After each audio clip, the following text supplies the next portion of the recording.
शेतकरी बांधवांनो, बऱ्याच शेतकरी बांधवांच्या मला कमेंट आल्या की भाऊ आमच्या इकडं फिल्टर इन्स्टॉलेशन करायला या. मग ते खानदेशातील असतील, विदर्भातील असतील, पश्चिम महाराष्ट्रातील पूर्वेकडला भाग असेल किंवा अजून कोकणातील असेल. पण काय होतं, जेवढ्या लांब मला शक्य आहे तेवढ्या लांब मी जातोय, शेतकऱ्यांची सेवा करतोय. त्या ठिकाणी फिल्टर असू द्या किंवा कन्सल्टेशन असू द्या, अशा काही गोष्टी करतोय. मला कमेंट आल्या की भाऊ तुम्ही या आमच्याकडं, आम्हाला फिल्टर बसवून द्या. पण आता काय होतंय, सगळ्याच ठिकाणी मला जाणं शक्य नाही. ह्या व्हिडिओ पाठीमागचा आजचा मुद्दा आहे की तुम्ही ह्या व्हिडिओच्या माध्यमातून घरच्या घरी सुद्धा या ठिकाणी फिल्टर इन्स्टॉलेशन करू शकता. आता हा जर बघितला तर प्लॅस्टिक प्लस फायबर कोटिंगचा पॅरागॉन कंपनीचा फिल्टर आपण 50 मीटर क्यूबचा या ठिकाणी त्याचं इन्स्टॉलेशन करतोय. अशाच पद्धतीचं ऑल अबाउट जे काय कुठल्याही कंपन्याचं, मग लोखंडी बसू द्या, लोखंडीमध्ये असू द्या किंवा प्लॅस्टिकमध्ये असू द्या, अशा पद्धतीचंच फिल्टर येतात. त्यामुळं तुम्ही जसं आम्ही आता ज्याप्रमाणे जोडतोय तशा पद्धतीने तुम्ही हा व्हिडिओ पाहून घरच्या घरी सुद्धा जोडू शकता.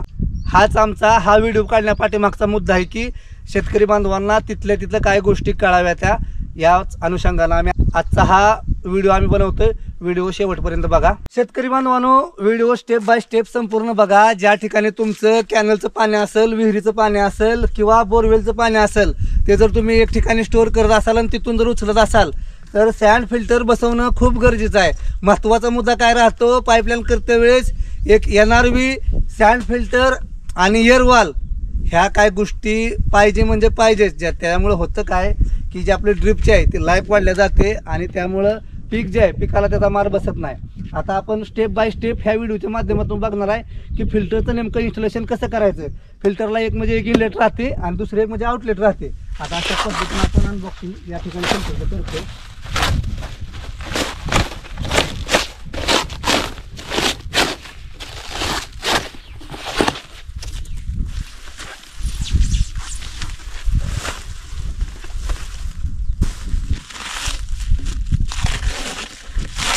आम्ही काय म्हणत नाही की कुठल्या ह्याच कंपनीचा घ्या, पण विषय काय होतो, प्लॅस्टिक प्लस फायबरचा नवीन ॲडव्हान्स टेक्नॉलॉजीने जे बनवलेला आहे तो जर फिल्टर घेतला तर लोखंडी फिल्टरच्या तुलनेत अजून बेस्ट राहतो. त्यामुळे होतं काय की जी रस्टिंग होतं 4-5 वर्षानंतर ती रस्टिंग होत नाही. त्यामुळं अशा पद्धतीचं फिल्टर घ्या जेणेकरून तुम्ही वन टाईम कसं राहतं, फिल्टर घ्यायचं म्हणजे तुम्ही वन टाईम इन्व्हेस्टमेंट करत असताय. मग त्याला इन्व्हेस्टमेंट एकदा केली का त्याला कमीत कमी 10-12 वर्ष तर काय नाही झालं पाहिजे. नाही तर दुसरा लोखंडी बसवला का काय होतंय, मी बरेच लोखंडी फिल्टर रिपेअर केलं पण काय होतं, जर आतली प्लेट जर रस्टिंगनं खराब झाली तर त्याचा काही उपयोग होत नाही. त्यामुळे अशा पद्धतीच्या काही गोष्टी नव्यानं करत असाल तर विचार करूनच काही गोष्टी करा. आता झालं. आता काय विषय राहतो, प्लॅस्टिक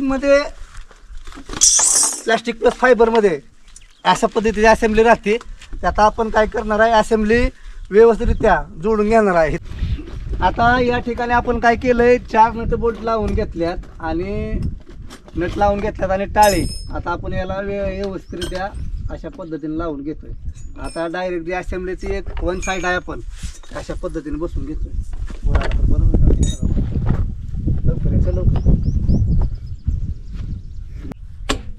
छोट्याशा गोष्टी शेतकरी बांधवांनो आम्ही सातत्यानं दाखवण्याचा प्रयत्न करतो जेणेकरून भविष्यात त्याचा तोटा तुम्हाला सहन करावा लागणार नाही. आता या ठिकाणी क्षुल्लक गोष्ट आहे, या ठिकाणी वायसर आहे. काय होतं, HDPEची असेंब्ली असल्यामुळं जर वायसर जर नाही टाकलं तर त्याला खचून ही HDPEचं जे आपला टेलपीस आहे तो खराब होऊ शकतो, फ्लॅंज. त्यामुळं अशा पद्धतीने बारीक सारीक गोष्टी आहेत ह्या लक्षात घेणं खूप गरजेचं आहे. अशा पद्धतीने आपण चारही नट बोल्ट वरून आवळून घेतले. लोखंडी जी असली तर अशी सुट्टी असेंब्ली येत नाही, एक म्हणजे अखंड जी येते. त्यामुळं असं काय सेपरेटली त्याला जोडावं लागत नाही. फक्त HDPEचे असेल तर मग त्याला सेपरेटली जोडावं लागतं. अशा पद्धतीने आपण एक साईड त्याला आवळून घेतली. आता खालची साईड आपण त्याला जोडून घेणार आहे. आता या ठिकाणी आपण काय करतोय, आपण वरची असेंब्ली फिट केली. आता हे खायला काय होतं, ज्यावेळेस आपण फ्लशिंग करू त्यावेळेस खालचा वाल बंद करावा लागतो, त्यावेळेस खाली इथे मध्ये एक वाल टाकावा लागतो. आता दुसऱ्या जर जी लोखंडी जे फिल्टर येतात त्याला जी असेंब्ली येते त्याला विषय काय होतो, त्याला इनबिल्ट असेंब्ली राहते आणि एक फक्त वाल ह्या साईडला असतो. पण आता ह्याला काय विषय आहे, HDPEमध्ये ह्याचा तुकडा येतो एवढा आणि त्यानंतर अशा पद्धतीचं 2 क्लिप येतात. मग एक ह्या साईडला एक आवळायची आणि एक ह्या साईडला. आता आपण त्या आवळून घेऊन मग पुढला विषय. आता या ठिकाणी आपण काय केलंय, टोटल असेंब्ली फिट केली. आता आपण काय करणार आहे, या ठिकाणी फ्लशिंगचा जो वाल आहे, ज्यावेळेस आपल्याला फिल्टर साफ करावा लागतो त्यावेळेस या ठिकाणी एक वाल टाकावा लागतो. पण कंपनीने काय केलंय, आता इनबिल्टच या ठिकाणी फ्लशिंगसाठी एक इंजेक्टर पोर्ट काढून दिलाय. आणि इकडं जरी काय लिक्विड वगैरे द्यायचं म्हणलं तर त्याचा सुद्धा एक बारका छोटासा इंजेक्टर पोर्ट दिलाय. तर अशा पद्धतीने आपण आता काय करणार आहे, त्याला 2 इंचीचा वाल आहे आतल्या आट्याचा सिंगल युनियनचा, अशा पद्धतीने आता ह्याला आवळून घेणार आहे. या ठिकाणी आपण काय केलं, टोटल असेंब्ली जोडून घेतली. खालची बॅकवॉश म्हणजे बॅकवॉशला जाणारी ती पण जोडून घेतली टोटल. आता या ठिकाणी आपण फ्लशिंगचा वाल काढलाय तो पण जोडून घेतला. आता शेतकरी बांधवांनो काय होतं, बरेच जी काय फिल्टरच्या कंपन्या आहेत ते प्रेशर गेज देत नाहीत.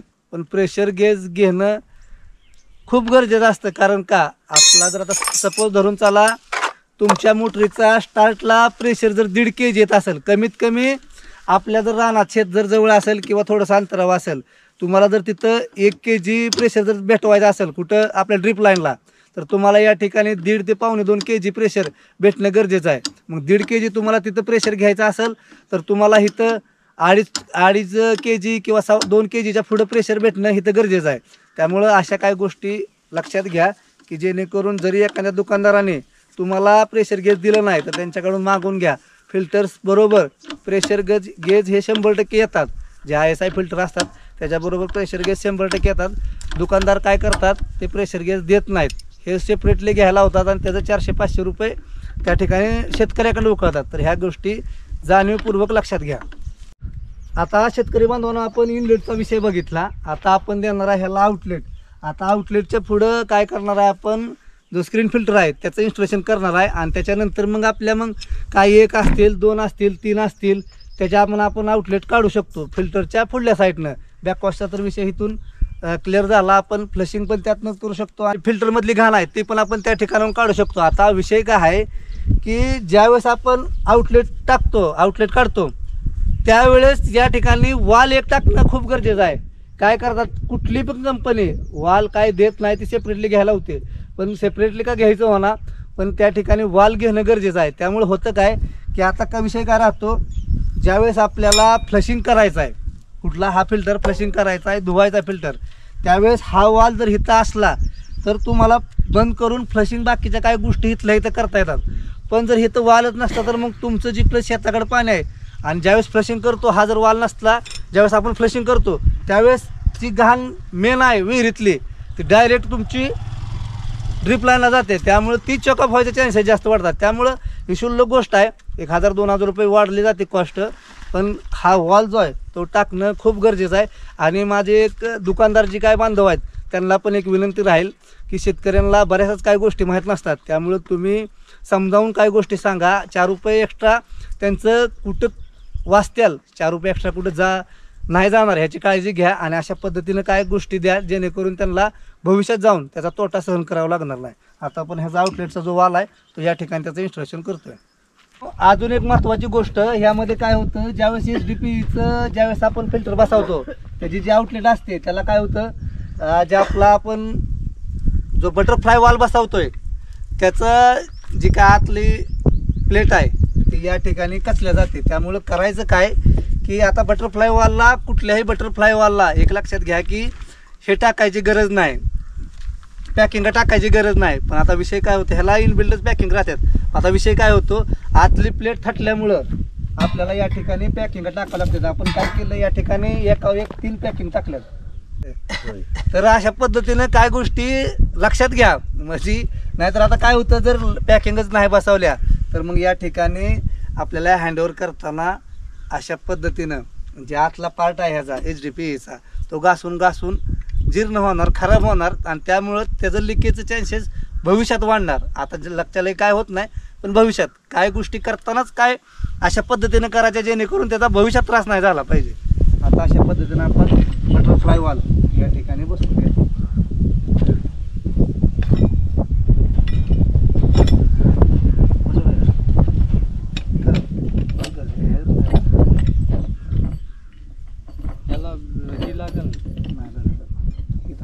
आता आपण काय केला, वाल फिट करून घेतला आणि त्याच्या पुढे आता आपण काय करतोय, स्क्रीन फिल्टर बसवतोय. आता स्क्रीन फिल्टरपेक्षा स्क्रीन फिल्टरला ऑप्शन म्हणून सेमी ऑटोमॅटिक फिल्टर पण बाजारात आलेत. तो जरी बसवला तर कधीही चांगला, पण ह्यांच्याकडे जुना स्क्रीन फिल्टर अवेलेबल होता, आपण त्याचं इन्स्टॉलेशन करतोय. आता या ठिकाणी एक गोष्ट मला एक आवर्जून सांगायची आहे की या ठिकाणी FTA बाजारात 2 प्रकारचे असतात, एक 6 kg आणि एक 10 kg. 10 kgचं FTA घ्या, जेणेकरून ह्याची लाईफ जी आहे ती भरपूर दिवस टिकते आणि दुसरी गोष्ट आवळताना पण फुटत नाही. आता हा जर बघितला तर ह्याची थिकनेस जर बघितलं तर एकदम लहान आहे आणि ह्याचं बघितलं तर ह्याच्या डबली टिबलीनंच येतं. त्यामुळं घेताना अशा पद्धतीने घ्या, लावताना व्यवस्थितरित्या टॅफ्लॉन टेप वगैरे लावून घ्या, जेणेकरून लिकेज व्हायचे चान्सेस 100%. आता ह्याने ऑलरेडी जोडलं होतं पण त्यावेळेस लिकेज झालं आहे. आता आपण काय करतो, डबल आता त्याला टॅफ्लॉन टेप वगैरे आवडून व्यवस्थित घेऊन FTA आवडून टाकतो याला. अशा पद्धतीनं शेतकरी बांधवांनो, घरच्या घरी तुम्ही चेनचा पाना मी अनेक व्हिडिओमध्ये दाखवलं आहे. या ठिकाणी एक पाईप घेतली 1.5 इंची आणि चेन घेतली साधारणपणे 2 फूट चेन घेतली, आपल्या मोटरसायकलीची रॉ चेन घेतली एकदम जुनी, आणि त्या अशा पद्धतीनं वर्क करते. आता या ठिकाणी आपल्याला FTA आवळा लागतो. तर FTA आवळताना अशा पद्धतीने आपण ह्याचा उपयोग करू शकतो, किंवा कुठल्याही अडचणीचा काय विषय असेल तरी अशा पद्धतीने आपण त्याचा उपयोग करू शकतो. बघू शकता तुम्ही अशा पद्धतीने व्यवस्थितरित्या हे आवळत आहे. टोटल आपण FTA आवळून घेतलं का ह्यामधून लिकेज व्हायचं चान्सेस 0% राहते. त्यामुळं फुल आवळून घ्यायचं.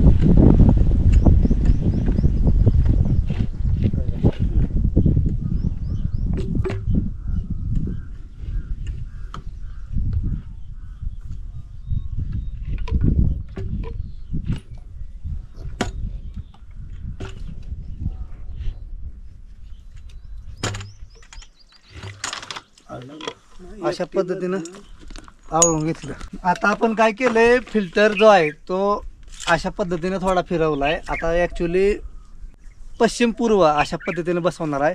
या ठिकाणी विहीर आहे, तुम्ही बघू शकता. या ठिकाणी विहीर आहे आणि ह्या ठिकाणाहून आपण काय करतोय, आता विहिरीत बघितलं तर शेवाळ खूप प्रमाणात आहे. आता बॅलरवर मोटर सोडली. आणि दुसरा एक मुद्दा शेतकरी बांधवांनो, की आपण ज्या वेळेस विहिरीत मोटर सोडतो तो डायरेक्टली खाली न टाकता बॅलरवर टाका, किंवा त्याचा मँगो फ्लोटर म्हणून नवीन एक इक्विपमेंट आलं आहे, त्याच्यावर आपण 3 HP पासून ते मोठ्या 100 HP पर्यंत जे काय जेवढी मोठी मोटर असेल तेवढ्या मोटरपर्यंत तेवढी मोटर आपण त्या ठिकाणी स्टे करू शकता त्याच्यावर. अशा पद्धतीने या ठिकाणी आता बॅलरवर एका बॅलरवर मोटर या ठिकाणी सोडली आणि तिथूनच आपण काय करणार आहे, डायरेक्ट पाईप सोडवून डायरेक्ट इनलेट जे आहे ते या ठिकाणी अशा पद्धतीनं देणार आहे.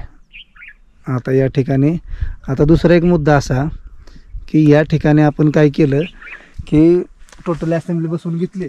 स्टार्टला एक आपण काय केलं, प्रेशर गेज लावलं. आता दुसरं एक प्रेशर गेज आपण कुठं लावतोय, आता ह्याला काय कंपनीने दुसरं काय इथं इंजेक्टर बारकं पोर्ट वगैरे काय दिलं नाही. पण आता विषय काय होतं, ह्याला काय इथलं इथं काय गरज लागत नाही, कारण का फिल्टरमधून पाणी पास झाल्यानंतर पाणी बाहेर इकडे आल्यानंतर आउटलेटला तिथं काही लई लॉस होत नाही. मग आपण प्रेशर गेज दुसरं कुठं बसवावं, तर या ठिकाणी बसवलं तर कधीही चांगलं राहतं. ज्या ठिकाणी आपली फिल्टर, आता या ठिकाणी आपण काय करतोय, स्क्रीन फिल्टर बसवतोय. स्क्रीन फिल्टरला एक इनलेट राहते, एक आउटलेट राहते. तर अशा पद्धतीनं तुम्ही जर आउटलेट कडल्या साईडला जो काही लहान पोर्ट येतो त्याला या ठिकाणी प्रेशर गेज जर बसवलं जरी तिथून जरी प्रेशर थोडा ड्रॉप झाला तरी इथं कळावा तुम्हाला, म्हणजे तिथलं प्रेशर आणि इथलं प्रेशर आपल्या तफावत दाखवणार. कारण थोडासा लॉस होतो ह्यामध्ये प्रेशरचा. आणि त्यानंतर परत ना जर घाण वगैरे जाळीची अडकली तरीसुद्धा इथलं प्रेशर वाढलं जातं. त्यामुळं इथं प्रेशर गेज बसवणं खूप गरजेचं आहे. अशा पद्धतीनं आता आपण काय करतोय, या ठिकाणी प्रेशर गेज बसवून टाकतोय. आता या ठिकाणी प्रेशर गेज आहे ते बसवून टाकलं आपण.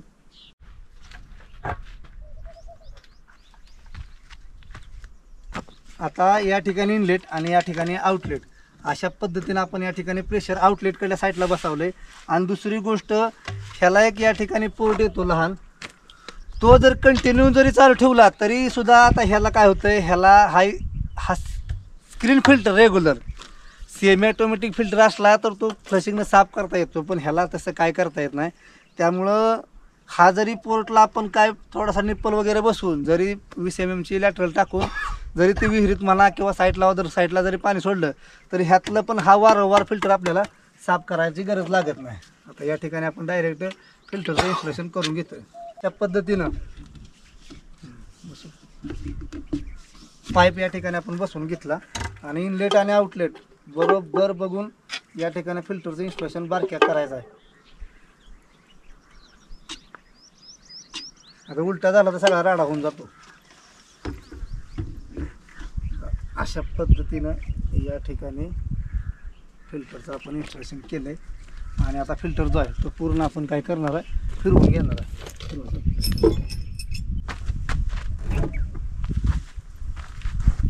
अशा पद्धतीनं या ठिकाणी झाले इनलेट आणि पलीकडच्या साईडनं झाले आउटलेट. इथं झाला फ्लशिंगचा विषय, त्यामुळं इथं डायरेक्ट आता आपण ह्याला पण एक कनेक्शन काढून देणार आहे. 20% राहिले. आता आपण काय करतोय, जे आउटलेट आहे ते डायरेक्ट आता आपण आउटलेट काय करणार आहे, आउटलेट जोडून घेणार आहे आणि हा एकाच म्हणजे आउटलेटमधनं परत आपण 2 ठिकाणी क्षेत्र आहे. एक मेन ह्या साईडला गेली एक पाईपलाईन आणि दुसरी ह्या साईडला गेली. तर आपण ह्या ठिकाणी काय केलंय, आउटलेटला 2 कनेक्शन काढून या ठिकाणी आपण व्यवस्थितरित्या घेतलंय. आता हे झाले आपले आउटलेटचा विषय. तर या ठिकाणी आपण काय करणार आहे, मुजवून घेणार आहे. थोडं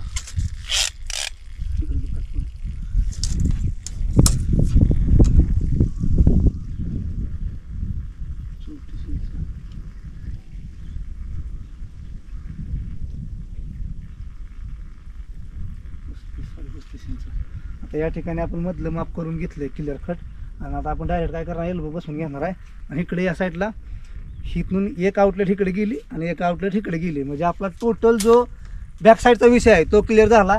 आपण पलीकडून साईडला इनलेट देणार आणि डायरेक्ट वाढवतून झालं का डायरेक्ट आपलं टोटल इन्स्टॉलेशन जे आहे ते ओकेमध्ये झालं.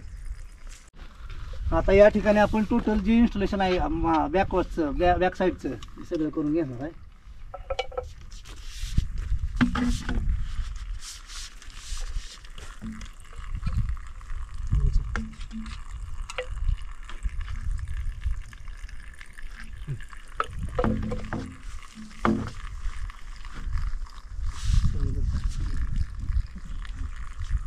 आता या साईडला तुम्हाला जरी वरती दिसत असेल तर या ठिकाणी माती ठेवली आहे.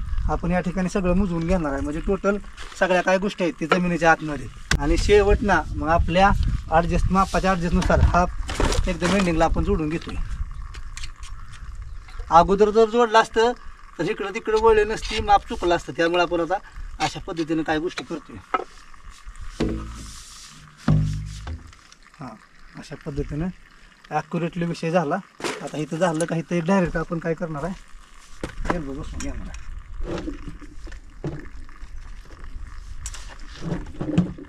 ओके,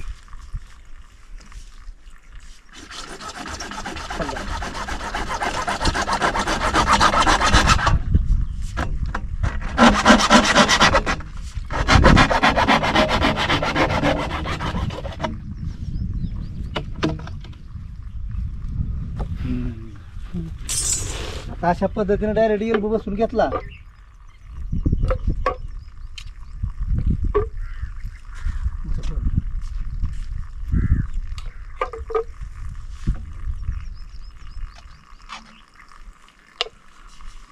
अशा पद्धतीने आपण एल्बो बसून घेतला. आपला टोटल बॅक साईडचा विषय आहे ते एकदम क्लिअर झाला. ओके ओके, अशा पद्धतीनं आपला बॅक साईडचा विषय क्लिअर झाला. आता आपण काय करणार आहे, फ्रंट साईडचा जो काही विषय आहे इनलेट त्यात आपण जोडून घेणार आहे. हां, शेतकरी बांधवांनो, आता आपला फायनल टच चालू आहे. म्हणजे आपण काय करतो, डायरेक्ट इनलेट देतोय, आउटलेट वगैरे सगळे दिले. आता या ठिकाणी अशा पद्धतीनं आपले इनलेट दिले का टोटल फिल्टरचं इन्स्टॉलेशन जे आहे ओकेमध्ये झालंय. आता ह्या पाठीमागचा मुद्दा असा होता की तिथपर्यंत मला येत्या तिथपर्यंत मी शेतकऱ्यांची सेवा करण्यासाठी येतोय, पण ज्या शेतकरी बांधवांपर्यंत मला पोचता येत नाही त्या शेतकरी बांधवांसाठी हा व्हिडिओ आहे. जरी तुमचा फिल्टर असेल, घरच्या घरी जर तुम्हाला इन्स्टॉलेशन करत असेल किंवा काय गोष्टी करायच्या असतील तर तुम्ही हा व्हिडिओ बघून तुम्ही घरच्या घरी करू शकता. आता अशाच पद्धतीनं हा झाला प्लॅस्टिक प्लस फायबर कोटिंगचा, पण लोखंडीमध्ये पण सेम इनलेट आणि आउटलेट हे जे अशा पद्धतीनेच येते. तर अशा पद्धतीने सगळ्या काय गोष्टी व्यवस्थित जशा पद्धतीने मी सांगितल्या, जशा तुमच्यासमोर मांडल्या, तशा पद्धतीने तुम्ही करू शकता. आता हे झाल्यानंतर आपण डायरेक्ट सँड ओतून घेणार आहे. साधारणपणे 50 मीटर क्यूबच्या फिल्टरमध्ये साधारण 240 किलो सँड राहते आणि 50 मीटर क्यूबला 3 इंची इनलेट आणि आउटलेट राहते. जर 4 इंची इनलेट आणि आउटलेट पाहिजे राहते तर ती बनवून घ्यावा लागतो. तो 60 मीटर क्यूबचा फिल्टर राहतो. आणि दुसरी गोष्ट, हा फिल्टर आहे, बऱ्याच शेतकरी बांधवांच्या हे पण कमेंट आल्या की किती HP म्हणजे कुठपर्यंत फिल्टर चालतो. तर साधारणपणे 3 ते 5 HP पर्यंत एक 30 मीटर क्यूबचा फिल्टर चालतो. त्यानंतर 7.5 HP पर्यंत म्हणलं तर हा 50 मीटर क्यूबचा एकदम सफिशियंट फिल्टर त्याला होतो.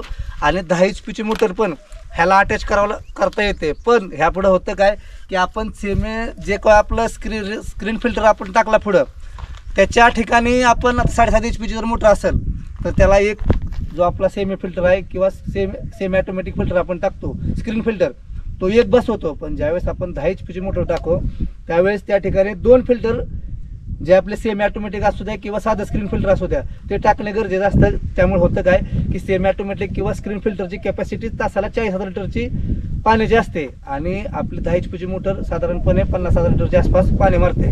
त्यामुळे अशा काही गोष्टी लक्षात घ्या आणि तशा पद्धतीने इन्स्टॉलेशन करा. तुमचा फायदा हा 100% होईल.